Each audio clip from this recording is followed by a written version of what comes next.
안녕하세요. 김동찬 목사입니다. 묵상하실 큐티의 제목은 올림픽 사관왕이었으나 인종차별을 당해 대통령의 축전도 받지 못했던 제시 오원스입니다. 함께 묵상하실 하나님의 말씀은 로마서 10장 10절로부터 12절의 말씀입니다. 사람이 마음으로 믿어 의에 이르고 입으로 시인하여 구원에 이르느니라. 성경에 이르되 누구든지 그를 믿는 자는 부끄러움을 당하지 아니하리라 하니 유대인이나 헬라인이나 차별이 없음이라. 한 분이신 주께서 모든 사람의 주가 되사 그를 부르는 모든 사람에게 부요하시도다. 아멘. 사람은 종종 자랑할 것이 아님에도 자랑하거나 심지어 자랑을 넘어서는 우월감에 빠져 타인을 향해 교만과 차별의 잘못을 저지르는 경우가 있습니다. 대표적인 것이 타고난 신체적 조건 같은 것입니다. 예를 들어 훤칠한 키는 누구나가 선호하고 부러워하는 요소 중 하나입니다. 그렇다고 우쭐하거나 자랑할 것은 못 됩니다. 왜냐하면 누구라도 노력해서 자신의 키를 키운 것이 아니고 그냥 타고난 것이기 때문입니다. 따라서 우리는 외모나 재능 혹은 인종 등을 두고 자랑하거나 교만해서는 안 됩니다. 이런 것들은 태생적으로 타고나는 것이기에 만일 어떤 좋은 조건을 가졌다면 겸손히 감사할 따름이지 자랑하거나 나아가 그렇지 못한 사람을 내려다보아서는 안 됩니다. 하지만 그럼에도 불구하고 잘못된 통념이 사회 전반에 퍼져 있어 무리를 일으키는 경우가 종종 있습니다. 예를 들어 2009년 11월 KBS ETV 예능 프로그램인 미녀들의 수다에서 출연자인 대학생 이모 씨가 말하기를 저는 키가 180cm 이하인 남자는 루저라고 생각합니다. 라는 발언을 하여 사회적인 공분을 일으킨 적이 있습니다. 그런데 예수님께서는 한 번도 사람의 타고난 조건을 가지고 칭찬하거나 무시한 적이 없으십니다. 다만 사람의 마음과 행동 등 스스로가 결정할 수 있고 통제가 가능한 일에 대한 선악의 문제를 놓고 칭찬과 책망을 하셨습니다. 1936년 나치 독일은 올림픽 개최를 위해 전 세계 사람들을 베를린으로 초청하였습니다.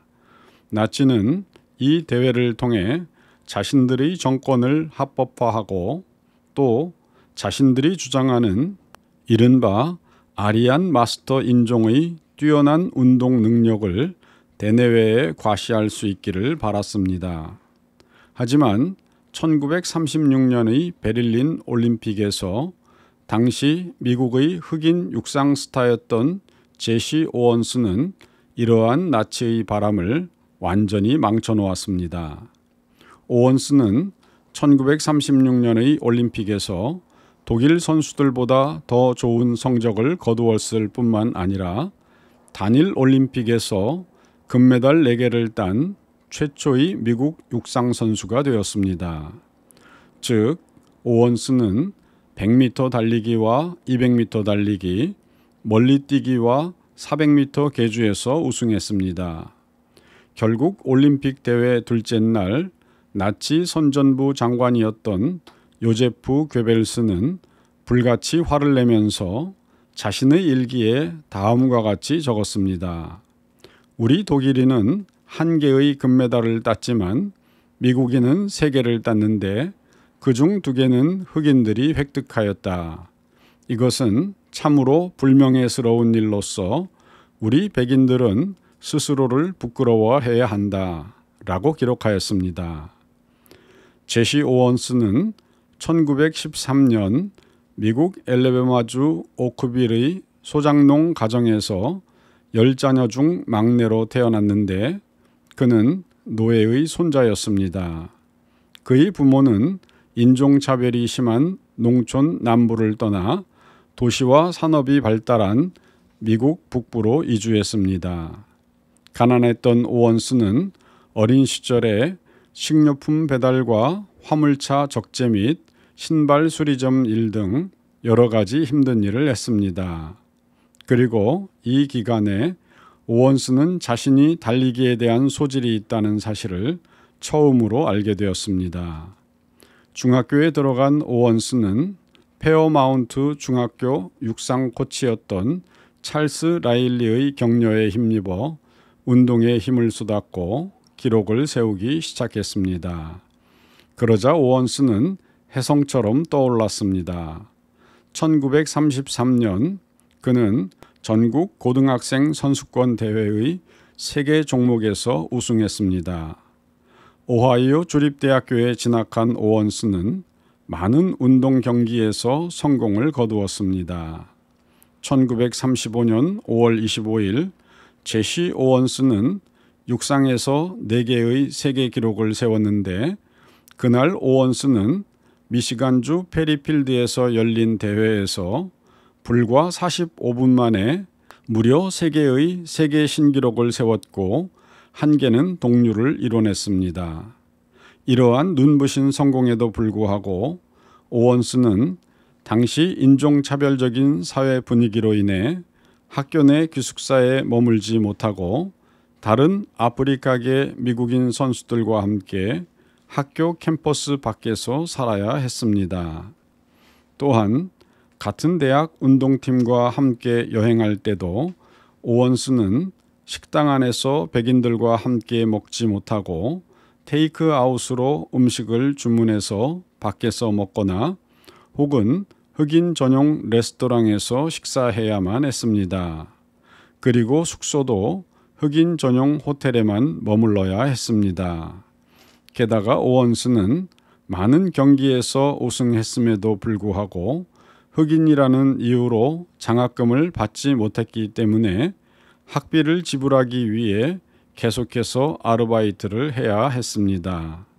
그러다가 1936년 제시 오원스와 다른 311명의 미국 선수는 독일 하계 올림픽 참가를 위해 베를린으로 여행을 떠났는데 그해 올림픽 경기는 반유대주의와 인종차별로 악명 높았던 독일 나치 정권의 그늘 아래서 열렸습니다. 오원스가 여러 경기에서 성공하자 히틀러는 당황했습니다. 그런데 놀라운 사실은 비록 나치 지도자들이 흑인 선수인 오원스의 승리를 달갑지 않게 바라보았음에도 그들은 오원스의 승리에 공식적인 축하와 존중의 모습을 보여주었다는 것입니다. 아프리카계 미국인 신문 편집자 로버트 리 반은 1936년 8월 4일 자신의 신문 피츠버그 커리어를 통해 히틀러가 100m 단거리 달리기에서 금메달을 딴 제시 오원스를 향해 경례하는 모습을 목격한 것을 다음과 같이 묘사했습니다. 나는 아돌프 히틀러가 이 젊은이에게 경례하는 것을 보았다. 나는 자랑스럽게 뛰는 심장의 박동을 느끼며 100m 종목의 왕으로 등극한 이 젊은이가 전에는 들어본 적이 없는 엄청난 박수 세례를 받는 것을 바라보았다. 나는 구름 사이로 밝은 태양이 비치는 가운데 제시 오원스가 독일을 대표하는 총리에게 인사받는 것을 보았다. 나는 약 8만 5천 명에서 9만 명가량의 거대한 군중이 일어나서 메아리치며 오원스에게 환호하는 것을 보았다 라고 기록하였습니다. 또한 1936년 8월 미국 신문인 볼티모어 선지에 실린 기사에는 히틀러가 자신의 내각들과 찍은 사진에 기념 서명을 한 후 오원스에게 보냈다고 보도했습니다. 그런데 이처럼 나치 지도자들조차 비록 마지못해 하기는 했지만 적어도 최소한 올림픽 승리자인 제시 오원스에게 공식적인 축하를 보여주었음에도 불구하고 정작 오원스의 조국인 미국 지도자들은 오원스를 무시했습니다. 오원스는 자신의 조국에 영광을 가져다 주었지만 당시 미국 대통령인 프랭클린 루즈벨트는 오원스가 4개씩이나 금메달을 획득했음에도 전혀 축하해 주지 않았습니다. 오원스가 미국으로 돌아왔을 때 그는 뉴욕 시장인 피오렐로 라가디아의 환영을 받아 맨해튼에서 퍼레이드를 하였습니다. 하지만 퍼레이드 이후 오원스는 자신을 축하해 주기 위한 리셉션이 열리는 뉴욕의 월돌프 에스토리아 호텔의 정문으로는 들어갈 수가 없었고 대신 화물용 엘리베이터로 리셉션 장소까지 가야 했습니다. 그리고 프랭클린 루즈벨트 대통령은 올림픽에서 승리한 제시 오원스를 백악관에 초대하거나 축전을 보내지도 않고 침묵으로 일관하였습니다. 결국 올림픽 경기에서 승리했던 그해 가을 1936년 10월 15일 오원스는 캔자스 시티에서 열린 집회에서 아프리카계 미국인 청중에게 연설하면서 말하기를 히틀러가 저를 무시한 것이 아니라 우리 대통령이 저를 무시한 것입니다. 대통령은 저에게 전보 한 통 보내지 않았습니다. 라고 하였습니다. 오원스는 올림픽 이후 자신의 처지에 관한 질문에 대해 고국으로 돌아왔을 때 나는 여전히 버스의 앞쪽에 탈 수 없었습니다. 뒷문으로 가야 했어요. 그리고 나는 백악관에 와서 대통령과 악수하라는 초대도 받지 못했습니다. 라고 말했습니다. 오원스는 1936년 베를린 올림픽에서 4개의 금메달을 획득한 조국의 영웅이었지만 이후 그는 자신의 생계를 유지하기 위해 고분분투하는 삶을 살았습니다. 즉, 그의 국제적 명성에도 불구하고 오원스는 고향에서 인종차별로 인해 생계를 유지하는 데도 어려움을 겪었습니다. 오원스는 일자리를 찾기 위해 고군분투했는데 주유소 직원과 놀이터 관리인, 드라이클리닝 회사의 관리자 등 온갖 비천한 일을 맡았으며 때로는 얼마간의 상금을 받기 위해 오토바이나 자동차, 트럭이나 심지어는 말과도 경주를 하였습니다.